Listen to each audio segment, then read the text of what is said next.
Hello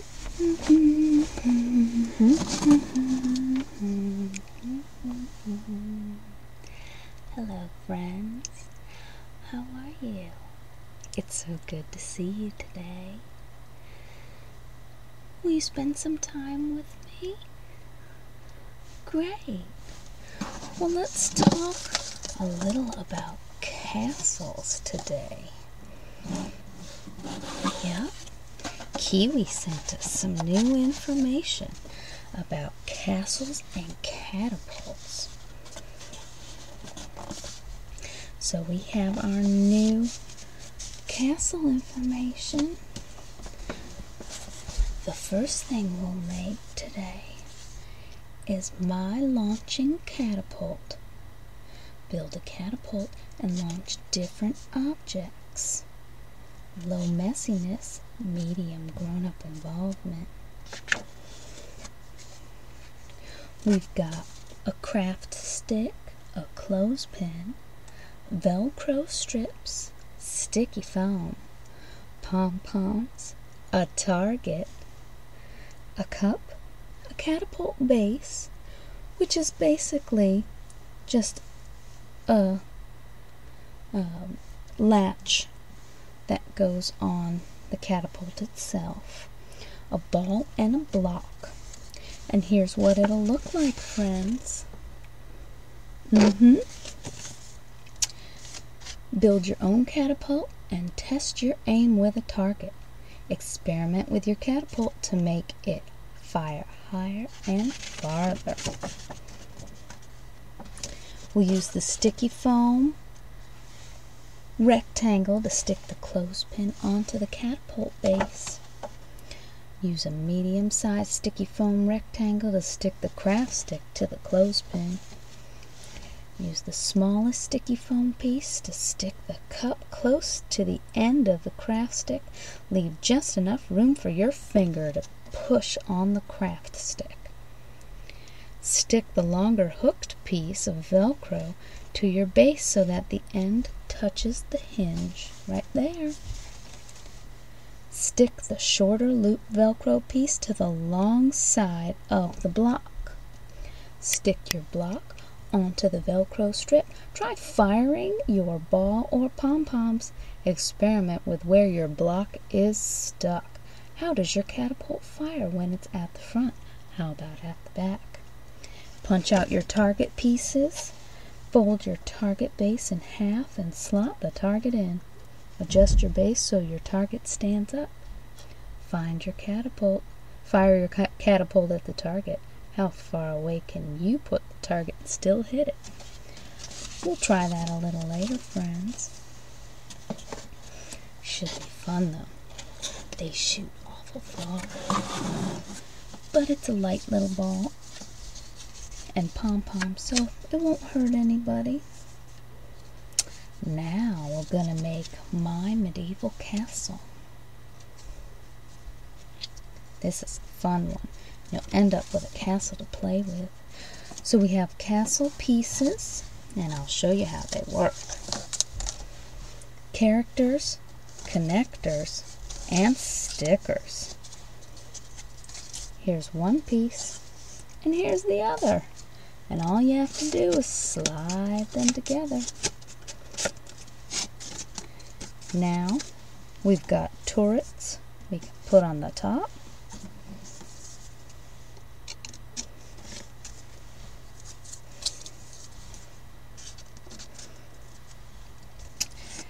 And you've got your castle, friends. We even have a dragon we can put on top.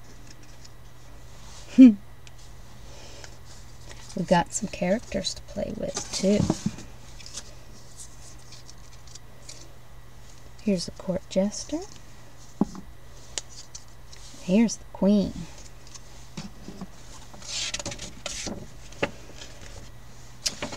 We're going to make flags out of the pre-cut pieces of felt just by folding them over a little stick, and we can stick them on the top.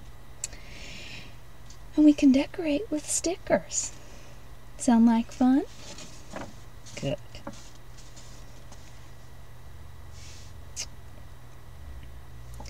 Your queen can even ride on the dragon.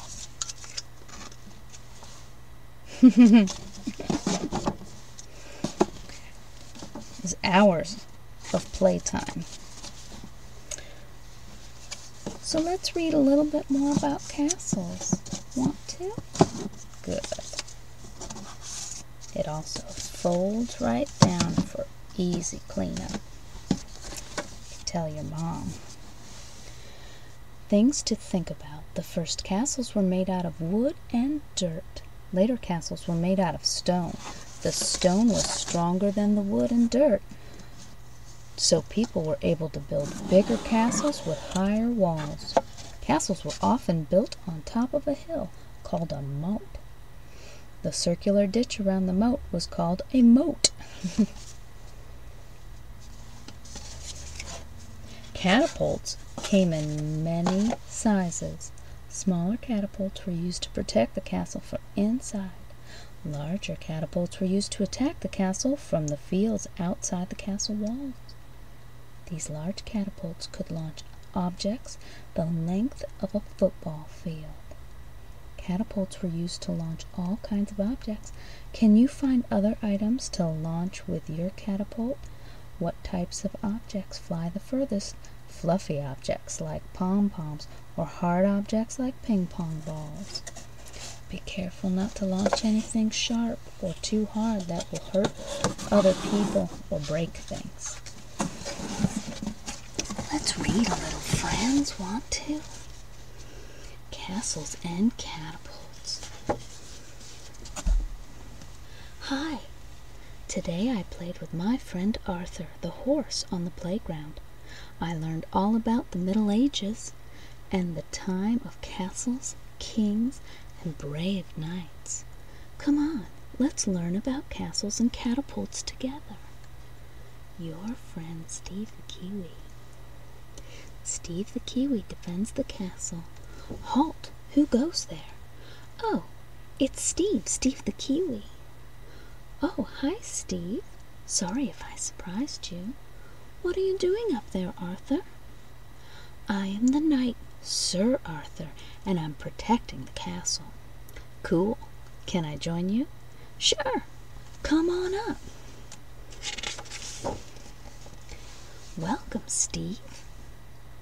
Why are you protecting the castle, Sir Arthur? It's a knight's duty to defend the castle from danger.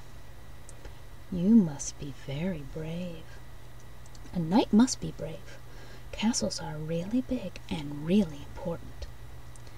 That's where the king lived long ago in medieval times.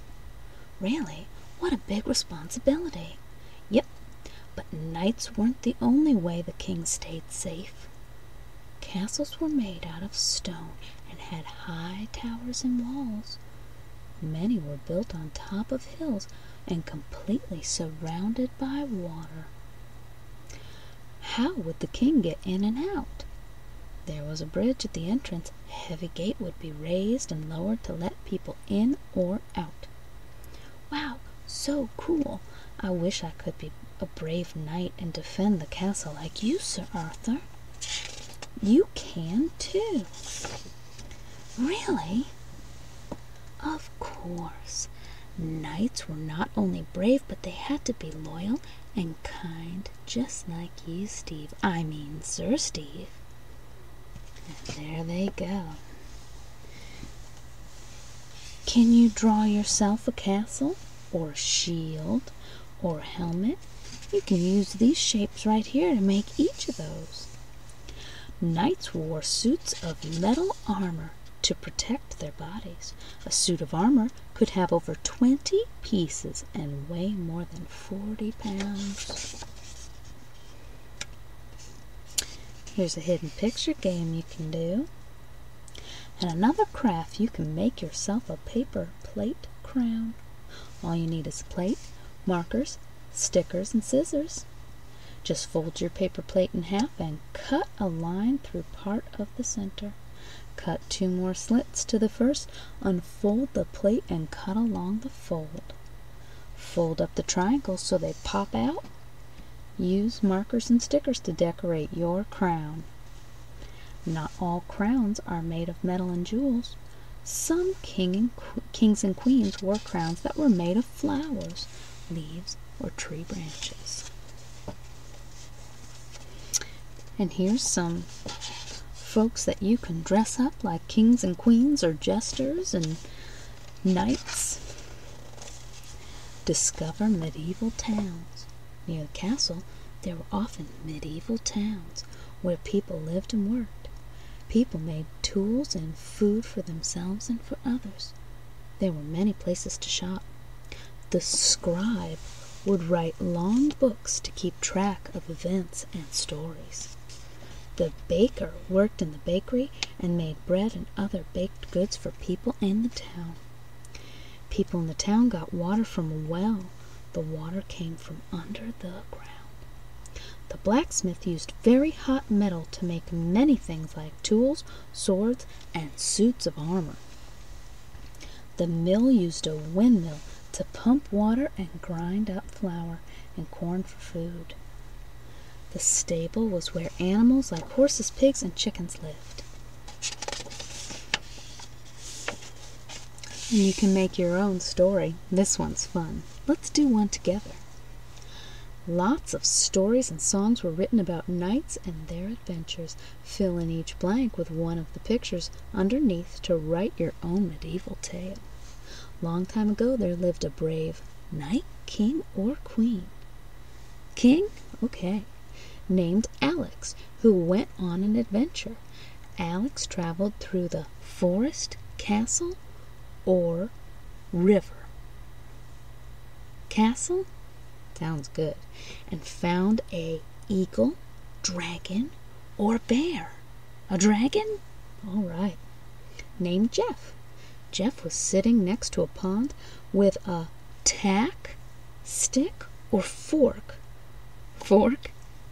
Stuck in his foot. Can you help me? Jeff asked. This hurts a lot, Alex said. Of course. And pulled it out. Thank you for helping me, Jeff said. Jeff gave Alex a red, yellow, or purple. Purple. Diamond, candy, or coin. Candy. As a gift. And everyone lived happily ever after. The end. Here's another craft you can do. You can make your own ink. All you need is a bowl, fruits and vegetables, paper, fork, and a paintbrush. You can put each kind of fruit or vegetable into a separate bowl. Blueberries, raspberries, and spinach all work well. Use a fork to mash up your fruits or vegetables until they're liquid. Ask a grown-up to assist to use a food processor if you have one. Use your paintbrush to write with your ink. Try combining other foods to see what colors they make. Did you know, in the medieval era, ink was very expensive and hard to make. People used mashed fruits and leaves to make brightly colored ink to write and draw. We use pencils and pens to write with now. Back in the Middle Ages, many people used feathers called quills. They would dip the end of the feather in the ink and use it to write.